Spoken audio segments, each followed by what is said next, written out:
هل انتهت فوضى أوروبا أم بدأت الآن؟ سقوط فيكتور أوربان قد لا يكون نهاية المشكلة بل بداية لعبة أخطر داخل الاتحاد الأوروبي. بعد 16 سنة من العرقلة، الفيتو والتصادم مع بروكسل، أخيرا خرج الرجل الذي أربك أوروبا بالكامل. لكن السؤال الحقيقي: هل سيصبح الاتحاد الأوروبي أكثر استقرارا، أم أن هناك قادة جاهزين لملء الفراغ وربما بطريقة أخطر؟ اليوم سنتحدث حول 5 شخصيات قد تتحول إلى أوربان جديد داخل أوروبا.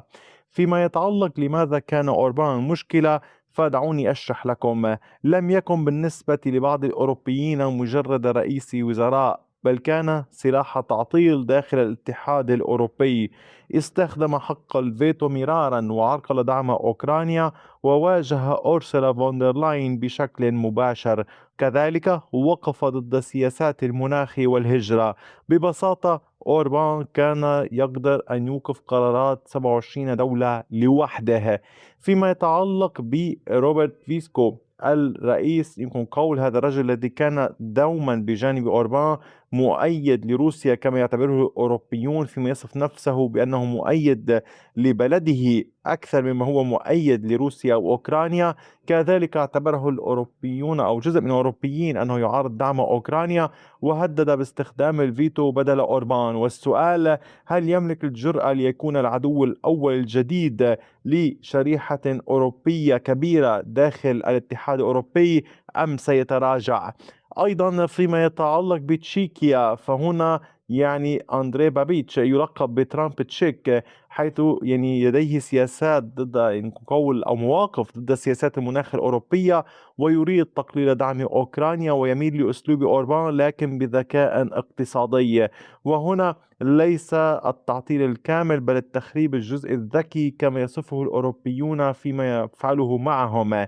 أيضا فيما يتعلق بميلوني، فهي واحدة من أهم الشخصيات سياسيا، يمينية لكن براغماتية كما يصفها الأوروبيون، وتدعم أوروبا لكن تتفهم أوربان.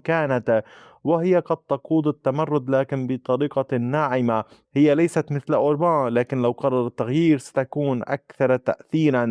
هكذا يصفون هذه الشخصيات في أوروبا، التي يعتبرون أنها قد تكون مثل أوربان أو بديلا عنها. أيضا أحد السياسيين هو جانيس جانسا، سياسي مثير للجدل قريب من أوربان، شعبوي لكن مفاجأة، هو يدعم أوكرانيا. قد يكون أوربان لكن بنسخة مختلفة. أما أحد الأسماء الأخرى فهو رومن راديف، طبعا بلغاري، أما جانيس فهو سلوفيني. رومن هو الاسم الذي يخشاه الكثيرون، يعتبر أوكرانيا خاسرة ويعارض إرسال السلاح، ولديه ميول واضحة نحو روسيا كما يعتبر بعض الأوروبيين، ولو يكون قول، ويحذرون أنه لو وصل السلطة قد يخلق أزمة حقيقية داخل الاتحاد الأوروبي. فيما يتعلق بهذا الأمر بالنسبة لأوروبا، رحيل أوربان لا يعني نهاية المشاكل بل يعني احتمال ظهور أكثر من معرقل بدل معرقل واحد.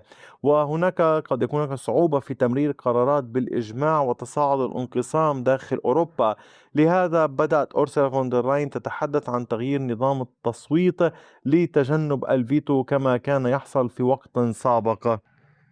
اليوم أوروبا تدخل مرحلة جديدة ليس فيها رجل واحد يعرقل بل عدة لاعبين، كل واحد لديه أجندته الخاصة. ويبقى السؤال: من هو الأخطر على هذه السياسة الأوروبية التي تميل لدعم أوكرانيا واتخاذ قرارات معينة؟ هل أوروبا ستصبح أقوى بعد أوربان أم أكثر انقساما؟ أتمنى من حضرتكم كتابة آرائكم في التعليقات، وشكرا لكم دوما على كامل وقتكم الثمين، وإلى اللقاء بفيديو آخر.